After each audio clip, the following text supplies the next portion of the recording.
Samantala mga kabrigada, sa ibang balita po naman mula Kuwait, bumisita naman si Vice President Sara Duterte sa Paris, France.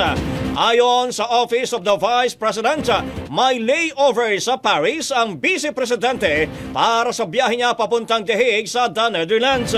Sa mga Facebook post ng ilang supporters, makikitang nagkaroon ng isang engagement si VP Sara sa Filipino community doon. Bago ito, una nang nilinaw ng OVP na walang ginagasta si VP Sara na public funds sa mga sunod-sunod niya mga travel abroad. Sa naging paliwanag po ng OVP sa Kuwait trip ni VP Sara, sinabi nilang nag-comply ang Vice Presidente sa lahat ng mga government rules and regulations. Bahagi rin daw ito ng kanyang mandato para sa kapakanan ng mga Pilipino.